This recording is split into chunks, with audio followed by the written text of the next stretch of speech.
Good morning and welcome to Sales Chatter. Happy Friday, the logistics podcast where we aim to help 10,000 reps hit a million GP. I'm your co host, the logistics monk, also known as Ryan. With me is my good friend. Happy Friday to you, brother. President and CEO of RGTX Logistics Solutions, the bodacious cowboy, Jeff Dickinson. What's going on, my man? Good morning, my friend. Friday has finally arrived from a tough week. I don't know about you, but mine was pretty tough, but good in a good way. But what better way to end the week than with our good friend, Nicole Glenn, the Expedite Goddess? Let's go. Boom.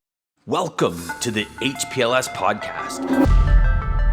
Live, relevant, and high performance information, conversations, and education weekly.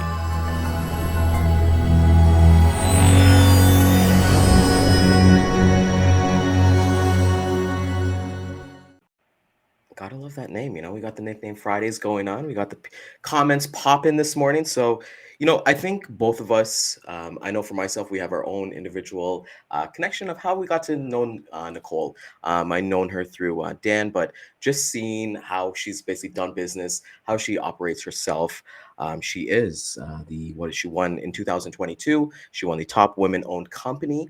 She is a podcast. She is in the podcast game like us with the LLC podcast, which is the Ladies Leadership Coalition, and just continues to push the bar and be an inspiration for women across the industry as well. Jeff, I would love to get your thoughts on our guest today.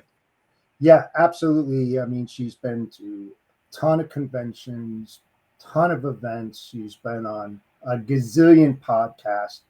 We're honored to have her join us. I had to pull a few strings together to do it, but she did it. And let's bring her on. Nicole Glenn, owner and founder of Candor Expedite. The Expedite You guys, Goddess.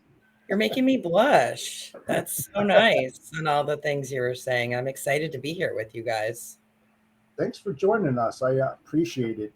As you well know, for the last 3 weeks, we've been hot and heavy on a really important topic: empowering women into logistics. I know this is an important topic to you as well. You talk about it a lot at your events, the conventions that you go to. So I'm so happy to have you on board today. Tell everybody about yourself, your company, and how you became the president and founder of Candor Expedite. For sure. I like to always say I was in logistics when logistics wasn't cool. Now I feel like it's a trendy spot to be, but I've been in transportation for 23 years. And so I've been lucky. I've gone through so many different roles and ops and sales and management and leadership. And so in 2017, I decided it was time to take that leap and start my own company. And so the birth of Candor Expedite came. And truly, the name is exactly what I've been trying to bring to the logistics front, right? So Candor, which a lot of people ask me this question in regard to our name, because it's CAN.DOR. That's to say, hey, pull that right from the dictionary and take a look at what that definition means. And that's what we want to bring to the table in logistics. And being in it for so long, I've come to realize that it's still got that, hey, everyone's kind of telling the story, right, of lies, as candidly as I can say it. So I Right. want to do something different. So we are in the expedited space. We started with just hot shot ground shipments and have built out to different modes. So now we handle air freights, first and final mile. I call it our multimodal division. So it touches all things that need to be specialized. So we're a specialty company for specialty freight and trying to lift and approach our customers with more of that consultative approach so that we can really peel back the layers, understand what they need, create a strategy, and get them to rock and roll to make them the heroes that they should be in this day and age of transportation. Yeah, absolutely. Did you always come from Expedite, or were you in another mode and you just fell into Expedite and you said, you know what, I really love this. Let's go full case forward. Well, it was always something that happened at even my very first transportation job, small little transportation brokerage. And 4 o'clock, my boss would hear the phone ring and he'd go, "Don't pick it up. I got it." Because he knew that when those calls rang in, that it could be something that was urgent. And so I always got involved in the time sensitive side because I liked it for many reasons. I like to actually help people create a solution when they need it. So it's always been a service offering. I did work at a company that when I first got there really specialized it. Dan, I'm seeing you on. Hi, Dan Deegan. So first and foremost, I've always had it in the background. And when I started the company, I went, you know what, this is a great segment. This is the most chaotic, crazy spot of it, and I love it. So I'm gonna roll with that spot and really try to build that out. And it's a great place for me. I do love chaos to turn it controlled. It's like, I don't know what I do. I don't just take anything lightly. I jump full in, right? Can't just have one kid. I got to go two. I got to have twins. I got to do all the things that make your head spin. So, Right, logistics. It's not a job, it's an adventure. And every day we go on safari hunting for one thing or another because we're always getting blindsided. We know what yesterday brought. We don't know what tomorrow is going to bring, but we sure know what's happening today, probably minute by minute, because you never know when you're going to get hit with something.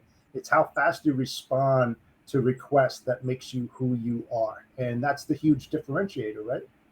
it is, and it's coming through all the way through when things go off course or, when something is wrong for someone else, it's coming through with that solution and following it all the way through, keeping people in the loop of what's going on. And so that communication, a lot of people say it, but we really live by it. And it's really made a huge impact in our business. I mean, we talked to some of our shipper clients, and I had one, the biggest, best compliment I ever got was, in 40 years of being in transportation, I've never worked with a company like yours. If you can say anything better to me than that, buy a lotto ticket that day. Cause that, like, that feeling to get that in writing was like hit right at the chest. It was good stuff. And that's on your wall, isn't it? It is. It's on all the different, Do all, that. on the window. I can't show you guys, but I have all these things on my window of quotes to really like live by and things that have been good that come my way. And that pretty much creates the culture in your company as well, because that credibility, that standard, that value that you bring to your customers day in and day out, that speaks volumes for your company, your employees, as well as your customers, and you prove it day in and day out. We do, and we focus on that even with hiring people. We go through our core values. We integrate that into everything that we're doing because it starts at the real fabric of your company and you weave all of those things in. And so we're very intentional even with people we bring aboard. We want to make sure that they're living by that as well. Yeah, let's get into women-owned business. I hate this. I hate this saying, minority-owned. That Right. doesn't sound too good. That really doesn't, because why can't it be a majority? I mean, wouldn't you like to hear that women in majority-owned company instead of minority? It's such like a downplay. I don't believe in it. I don't like that saying, but tell the audience out there the obstacles and challenges, barriers that you had to go through to get to where you're at. And the reason why I ask this is that there's a lot of new women coming into the business that are still wet behind the ears. We all know that logistics is very, very challenging. And what I'm trying to do is to help them to understand, you know, the best outcome that they can expect if they put in that hard work like you did to get to where you're at. Sure. Well, I think we're going to start seeing that women owned and minority owned is on the rise. And I think it's from things like this, right? It's from talking about it, it's from inviting people in this space and showing them that there's an opportunity for everybody. Even though this industry has been really male dominated, it is transforming. And I've seen that in the past 23 years. I've seen more people step in the space. And that's one of the things that I'm trying to be a change agent on, even with making a podcast, right? Going to colleges and talking to students and understanding what's happening with degrees in supply chain. When I was in college, there was no such thing as a supply chain degree. And so that's why even why I say I was in freight when freight wasn't cool. it's starting to really get out there that this is a great industry for all. It's Yeah. still, there's still people in it though that hold this mindset. And I do have a story to share that actually happened yesterday. Yes, Uh, please. it's not a good one. It's really not a good one on things that's still touching our industry. I came into the office and our HR leader, a woman that is just completely amazing. She is going to be announced as winning an award here soon. I can't talk about it from embargo, but she bust her butt in this industry. And she was interviewing for an executive position, and the gentleman she was speaking to said to her that he was going to miss his team if he moves on. And he had said that his team was very heavily dominated by male, all male. And he had said that some of his criticism was to really focus on diversifying it. And clear as day, says to her, well, I just don't feel that women should be in this space. What? Yes. So this just says, like, this is the sad part. So this is not a we're angry comment. I'm just trying to let everybody know that this still lives in our space. And so she calls him out and says, excuse me, Right. did you just say that? And he goes, oh, not you. You're in the right role for where you should be in within logistics. And she said, did you do any research on our company? This is a female-owned business. And he said, oh, no, I hadn't. And she's like, I think our interview's over, but thank you. And she ended it, politely. But it just screams out that there are still individuals within this industry that are locked into old school thinking and old school mindset.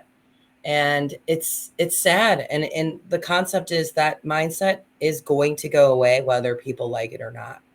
It is going to be embraced that women, minorities, LGBTQ plus is going to be a part of our world and needs to be, because everybody is pushing forward to make sure the right people, I should say, are pushing forward to make sure that's part of what's going to transform and change. So for me, being a woman in this space, I would love to actually have a day where we don't have to celebrate it's International Women's Day, more for the history of it, because Yes. hell yeah, I respect everything that's happened with all the women that have faced so many challenges, obstacles to overcome. But eventually I just want it to be a normal day, maybe a history day, because as much as I love to say that I'm a we bank and I'm a woman owned company and I'm a CEO leader of a female group, I want to just say I'm a leader, and create that mindset. And so that's how I look at it. And so when people ask me and they'll ask about our podcast and they'll say, well, do you explain to them that you have to work even harder? And I'm like, I think everybody has to work hard in this space. And I think if we're in that grind together, we can almost put our blinders on who the people are, as long as you have the right group around you. Yeah, I agree. And, when I mentioned minority earlier, I just think it sucks, period, that nobody should be dumped into a category, you know, Exactly. no matter what background, gender, or anything. Like you said, a leader is a leader. It doesn't matter your gender or anything like that. If you create and you provide and you do everything else as your equals, and everybody is equal the way I look at it, what's the difference? I mean, I really just hate that term, like you would not believe. And when we go back to the history, and you mentioned that, you know, there was a place and time where we were, where we are today, where we need to be, and how the heck do we get there? You talked about programs like ours and what you preach out there as well. But what else more can we do collectively to put this out there and put it behind us? It's banding together, Jeff. It's doing things like I said, like this. It's hosting those conversations and welcoming people of all walks of life in the space. So for me, like, I love my female tribe.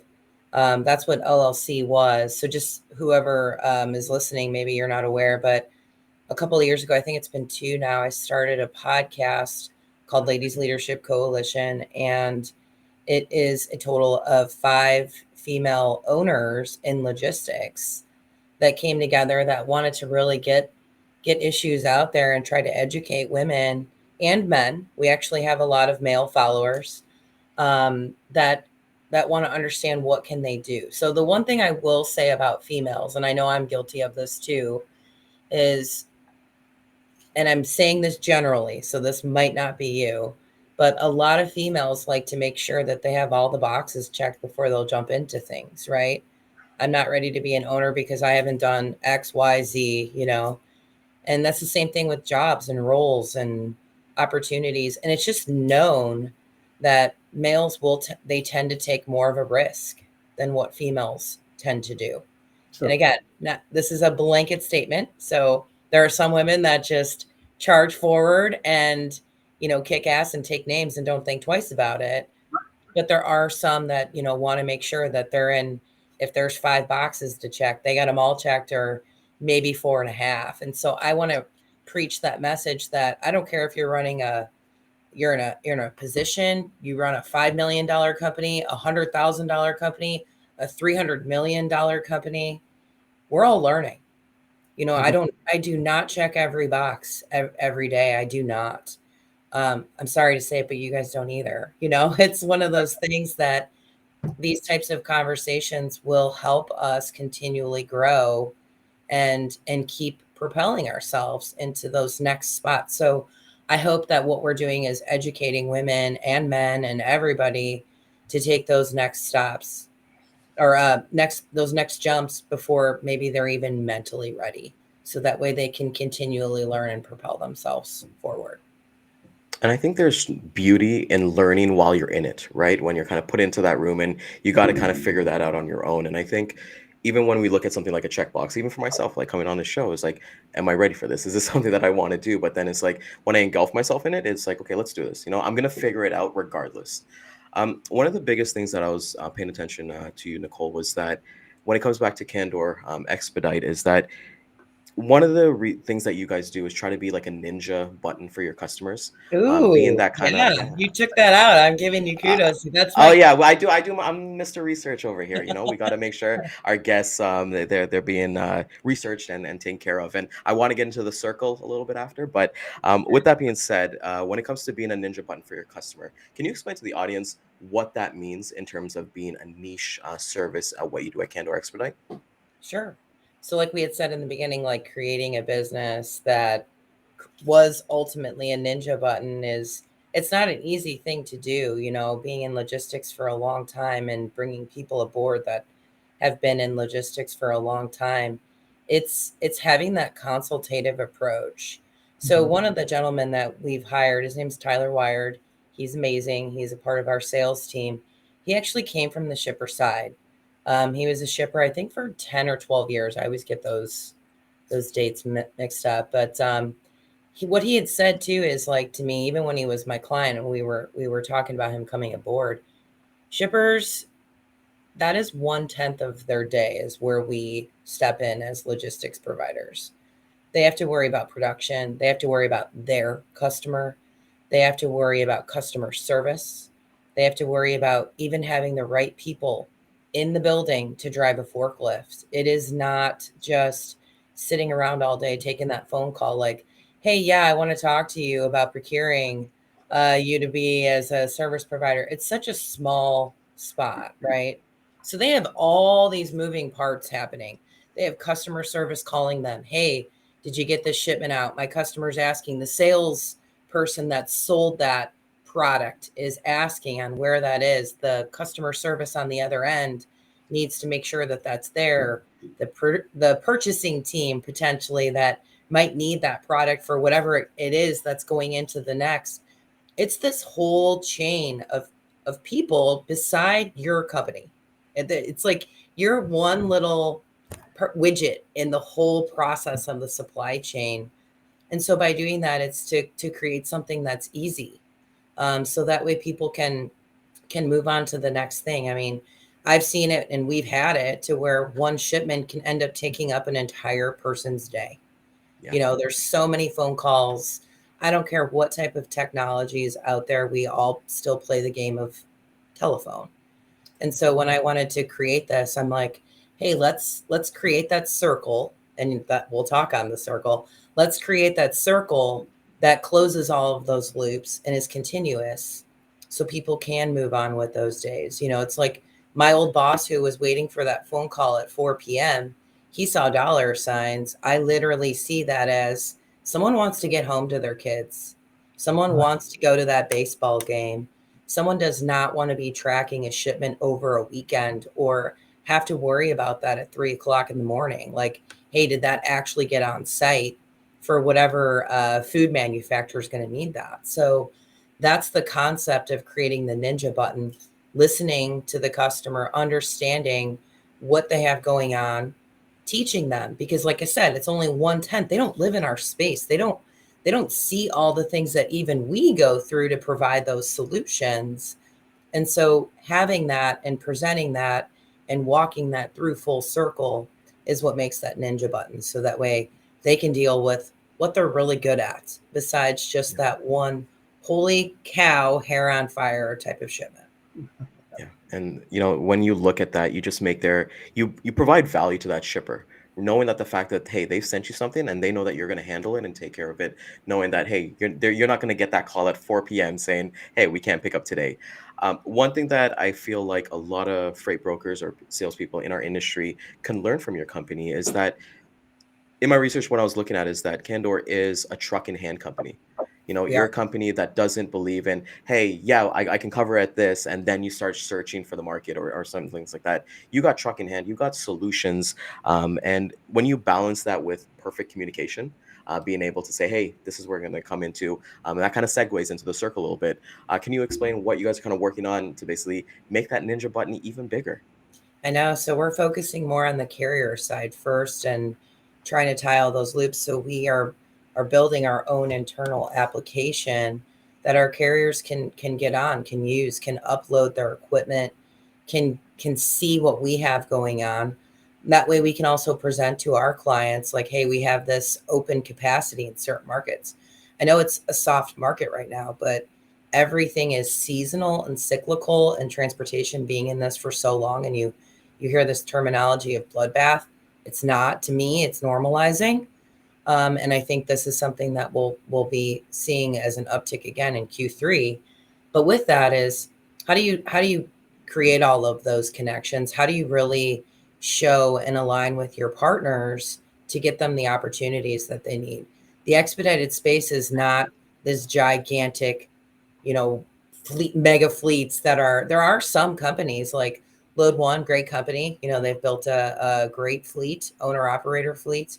There's some other ones out there, but majority of these companies are small. You know, they have maybe themselves driving a sprinter van or a straight truck, or they might have three or four guys. And it's like, how do you build out your freight network with that in those smaller companies? So we work majority with smaller companies to give them those opportunities. So we want to take those trucks and give them what they need to keep that truck moving, and then continually build that out to our customer side. So that way they can see scorecarding on us, how things are going, go in there, take a look at shipments, upload things. Just again, taking all of these channels of communication. We communicate with some of our customers on Microsoft Teams, on chat. So it's like, how can we have one central place that people can go to and they get the same experience instead of, hey, I Slack this provider, I get on Teams with this provider, I have to send a TMS potential spot bid to this provider. I mean, how many different platforms are people on? And so I wanted to tie everything together for our company, our carriers, and our customers in one spot. So that way it's just seamless on where you are in that process and who you are with our company to make all of these things possible. Yeah, I love what you said before about that 1/10 out of 10 things that logistics managers do, and I'm so glad that you mentioned that because a lot of brokers out there, people what you do, fail to work from the inside out and how important that it is rather than working from the outside in, because that's when the true rubber hits the road. That's where the problems exist. That's where you can help out greatly and add so much more value than just the price or capacity that's out there. Tell the folks out there why that is so important, your approach about learning customers, their problems, their issues, what I call the hidden bank opportunities that you get to uncover to help them more than they would get help from other service providers out there. Sure. I mean, it's really being in the operational seat. And I'll say this anytime, night and day, the best people are really operational people in the sales side of things because they understand really how the mechanics work within at least the logistics side of things. So, in my perspective, I've been in the sales seat for a long time. I think I started truly in 2008 on the sales side of things. And so to understand and be in ops alongside of sales for that long, I've talked to thousands of people in transportation. I've talked to hundreds of shippers to uncover and understand what other ones are going through. And so it gives me that understanding that I can bring those same questions from listening to maybe even just cues that they're saying to really uncover that those hidden gems within their supply chain where they can save money or change up and create a strategy. And that's one of the things we did just recently, create an article, which I would love for you guys to take a look at if you're interested in the expedited space and that strategy, is a report that's called Dirty Little Secret, because expedite is considered to be the dirty little secret of our industry. And what I mean by that is we tried to do as much research as we could in our sector of transportation. We went to all the main publications to say what type of research do you guys have and data do you have on the expedited side? They had nothing. They had nothing that they could pull in that side, right? That sector of transportation. You want to talk about truckload or LTL? I mean, all day, right? You can get information, but with expedite, it's different. There's not a lot. There's companies still paying credit card payments upon pickup and delivery. From the shipper perspective, there's still that facade that expedite was a mistake and that's why it's happening. And that's not necessarily true all the time. It's creating that strategy around it that it can actually open up more doors from you. I can't tell you how many large shippers, I still talk to that are moving 1, 3, 5 skids in a tractor trailer because LTL will take too long. Yep. And it's easy just to bump it through the routing guide.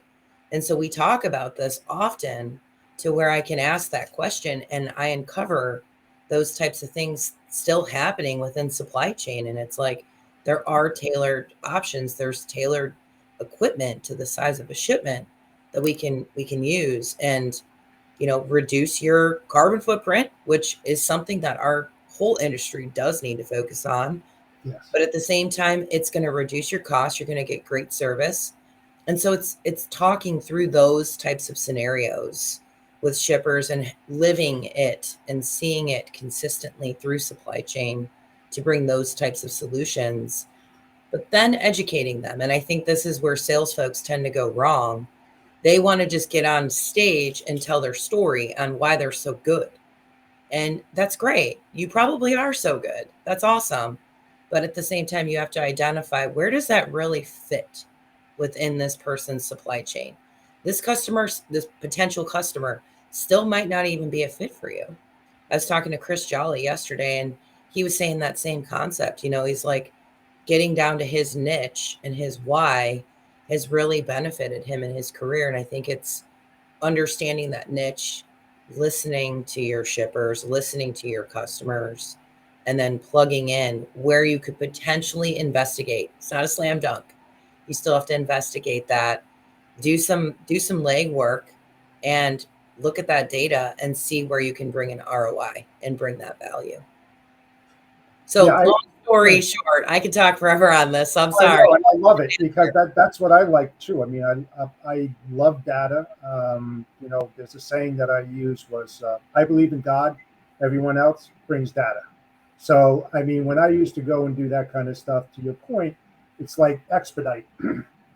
For me, that's a door opener because it's why are you doing expedite? Do you have disruptions in your supply chain that's telling you that you don't have the inventory in the right place at the right time in order to get it to your end user in an expedited time? Why is that happening? And that for me opens up a tremendous amount of doors, especially when I was working in the automobile industry and it was time deficit because you had lines down $10,000 a minute if they couldn't operate.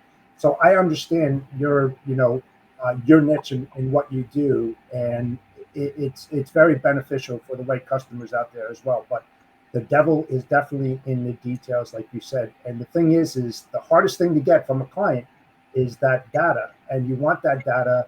3 months on the way I look at it, 3 months of the off season and then peak season, and then taking a look at those 90 days and what happens in that, so you get a good idea of the functionality of the operations and where their greatest needs are. And for what you do in your company, I think it's fantastic. Uh, Real short, how can what can you tell the women out there how to get into your type of business and find that value, find that niche, and know what they really like? I know it takes a little bit of time, but Yep. how do you find that? How do you get there? Well, it's really sitting down and thinking that through. If you're already in logistics and you want to start a business in a space, pick a spot that excites you. If you're passionate about LTL, awesome. And then start building out your network. That is the one thing that I'm saying over and over again is that network is going to really help you decide and understand what's good for you, and mentors, put yourself out there. That's where I've seen my significant growth is I was always working in the business, not on the business. And then I started working on the business and developing my network and developing my mentors. And that's where this big leap went for me. I got to listen and take different perspectives from people and apply what's best for me, my business, my employees, my customers. And that's what I suggest to you. And if there's anything I can ever do to help anybody really, but ladies, that you're trying to do this, like, do not hesitate to reach out to me. I love to see women that are stepping in this space and hopefully give you even just my little tidbits of knowledge. And I will also introduce you to others that are in the same space, and you can get collective viewpoints. So That's awesome. That's amazing. And couple points that you kind of said there was, hey, get the mentors and take tidbits from them that works for you. I feel a right, lot of people get lost in the fact, and I did it early in my career when I got a mentor and I did everything that they did word for word, and it wasn't congruent with who I was as a person. So right, I feel like even when you read a book, I tell people all the time, I don't like reading books, but if I read a book, I'll take two or three things out of there and then I'll put that into action. I'm not going to be able to recite page 5 of whatever the book was. So I think it's really impressive that you have that approach. You've kind of learned that, and then you're willing to give that as well. Because one of the big things we talk about here is serving others and being able to give back. Because hey, when you lift as you climb, you're going to get much more further. Nicole, I want to thank you so much for coming out today. You took your time out of the day to, you could have been doing anything else, but you decided to spend it with us. So we're truly thank you. appreciative of it. Can you tell the audience how they can get a hold of you? And I really, really want to learn more about the LLC because it's something that I'm going to personally be checking out myself. Sure. So ladies leadership, you can find it on YouTube. You can also find our LinkedIn page. It does stream on YouTube, so you get to see our beautiful faces right when we're on panel. But you can also go to Spotify, Apple, and just listen. So that's a great way. And then I'm all over LinkedIn, so feel free connect with me. Don't just follow me. I've been noticing that a lot of people follow me and then I don't know who they are. So connect with me. Let's share some messages there. And I'd love to help whoever is in need. Send me a direct message. That is amazing. So, want to thank the audience for coming out this morning. I know I made a post today with our jam-packed episode for jam-packed week for next week that we have with amazing guests as we're coming down to the end of empowering women into logistics, but we're not done. So we're going to be making a special announcement that we got some more guests in different verticals coming up in the next 2 weeks. So if you found value in this, I know you did. Please like, comment, share this. Like I always say, share this with your neighbor. Doesn't matter. They don't need to be in logistics. They can find value out of this. So catch it back at the replay at 2 and 6 p.m. Facebook, YouTube, LinkedIn, and Twitter. And we want to thank our corporate sponsor, Damon at Centurion Trucking and American Logistics. If you're a sales rep and you're looking to make a move, well, hit up Damon because they're actually looking for sales agents across North America paying up to 60% GP. Can't get any better than that. And, Cowboy, just take us home, my man. Yeah, absolutely. Thank you so much again, Nicole, for joining us. We appreciated everything that you had to say. Very insightful. I know that there were a lot of golden nuggets out there for the women who are watching, even the men out there, to take into consideration. And I appreciate your offering to help them out there whenever they have a problem. So thank you again so much. Thank you. Have a great day, guys. Yep. And with that said, check us out next week on the Sales Chatter live at 11 a.m. Eastern Standard Time. We have a big week for you next week. More nuggets coming out there. So with that said, have a great weekend. Bodacious Cowboy out. See ya.